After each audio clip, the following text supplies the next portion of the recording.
In this episode of Cobb TV, we're going to learn how to play a little bit of jazz.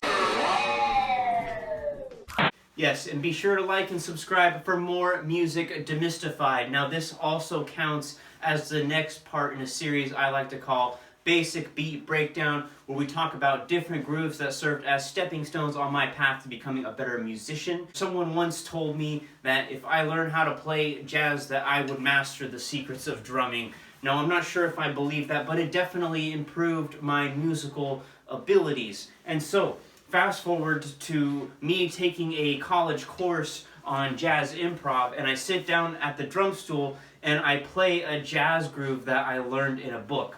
This is what was transcribed in that book exactly.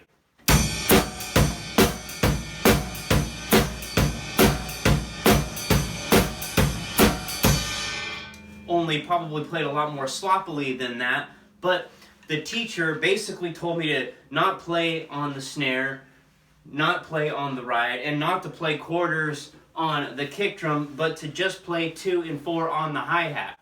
A 1, 2, 3, 4, a 1, 2, 3, 4, a 1, 2, 3, 4, a 1, 2, and making sure that those notes are crisp. Alright, and when we think about how people count off jazz, they count off like this. A 1, a 2, a 1, 2, 3, 4. They're really emphasizing that backbeat. And even when we're keeping time on the ride cymbal, we're emphasizing the backbeat. A 1, 2, 3, 4, 1, 2, 3, 4, 1. And so that was the other thing. When I did bring the ride cymbal back into the mix, once I got a little bit better at understanding how jazz worked, he had me strip away the kick drum and the snare completely. And later on I would add those things, but I learned that you're not always trying to feather notes on the kick drum. And I didn't even know what feathering was. I was just kind of playing it like I was playing disco. When you do feather on the kick drum, it's like a ghost note.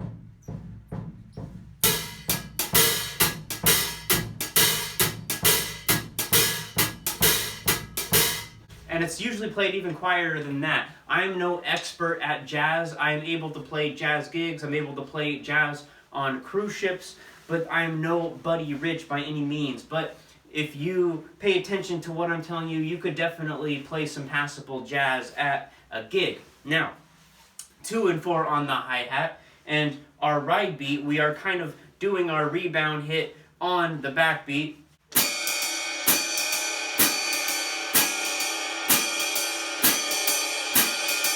Really, we want to emphasize that quarter note too. A lot of times people will just want you to play the quarter notes.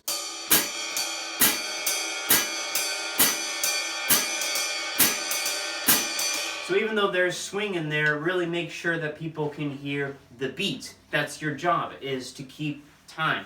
Now, the next thing is the swing. Yes, there is swing in jazz, but there's many different degrees in it. So there's the triplet. We'll just talk about 2 degrees of the swing. There's the triplet.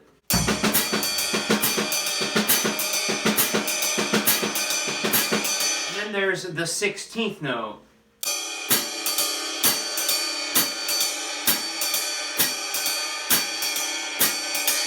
A 1E and a 2E and a 3E and a 4E and a 1E and a 2E and a 3E and a 4E and a 1E and a 2E and a 3E and a 4E.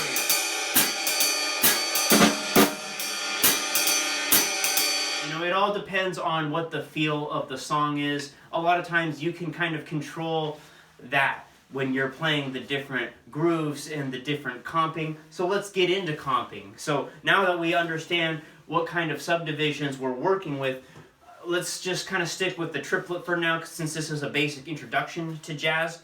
With the triplet, we just have to understand that there's a triplet going on the whole time. So 1 and a 2 and a 3 and a 4 and a 1 and a 2 and a 3 and a 4.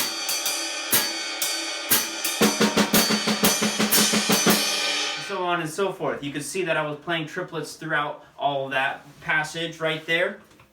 And so it's basically about knowing where you can put that beat. And you can do that with the kick, you can do that with the snare. But you have to be musical with it. You don't just play busy notes just to be busy. It has to have a rhyme and a reason. Sometimes you'll be comping at the same time as the piano, or it'll be a call and response thing. But the most important thing, even when you're comping, is that you're keeping this steady, and this sounds the same. Every note has the same consistency.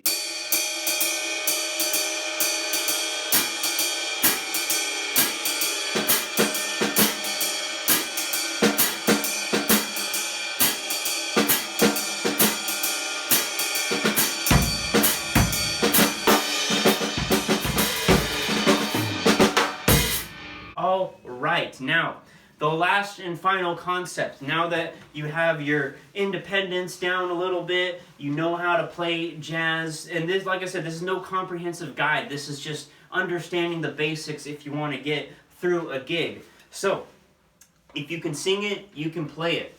Now, if you're going to be learning jazz, you have to immerse yourself in as much jazz as possible. Listen to the greats. Listen to as many jazz records as you can, night and day. It takes time to get good at jazz. You really have to submerge yourself in all the different jazz drummers, the different jazz licks, the jazz atmosphere. But be careful not to go too far down that rabbit hole or you might not come back. Now, again, immersing yourself in jazz and learning from the greats. For me, Gene Krupa was the person I studied the most. I think he has a very musical way of playing. Even though he's not technical, you know that it's Gene Krupa behind the drums. And it was a good benchmark for me since I don't think I'm a super technical drummer. So anyways, back to the concept of if you can sing it, you can play it. Being musical, immersing yourself in jazz. If you're playing a song and you know how the melody goes, then a lot of times you won't get lost when people are soloing, when you have to solo. Just even Gene Krupa would say when he goes in to do a solo, he's singing a melody in his head when he goes to play. So now what I'm going to do is I'm going to play Take the A Train. It's an A-A-B-A form. So the main idea twice, that's the A section, A-A. And then the B section, a takeaway from the main melody, and then the A section one more time, back to the main idea. 32 bar form. And when I play the B section, I'm going to go to the ride cymbal. That way you can hear the contrast a little bit. And then I'm going to do a full solo, singing the melody in my head. That way I play somewhat of a melodic solo for you, and I know where I am in the tune. And then I'm going to trade fours with myself, which is where one soloist does a solo for 4 measures, and then the drummer does a solo for 4 measures, back and forth, all the way over the form of the tune, and then the tune one more time out. And it's going to go a bit like this. A 1, a 2, a 1, 2, 3. Ba, ba, da, ba, ba, da. Ba, la, da, da, da, da, da, da. Ba, da, ba, ba. Ba, da, da, da, da. Ba, la, da, da, da, da, da, da. Da, da, da, da, da. La, da, da, da, da, da.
there you have it. A little bit of jazz, enough to be a passable player in the band. And you know, not every jazz drummer is super technical. There's another famous Cobb that plays jazz, and that is Jimmy Cobb. He played on one of the most famous jazz albums of all time, Kind of Blue by Miles Davis, and it's super simplistic in the drumming. And yes, be sure to like and subscribe for more music demystified. And in case I don't see you, good afternoon, good evening, and good night.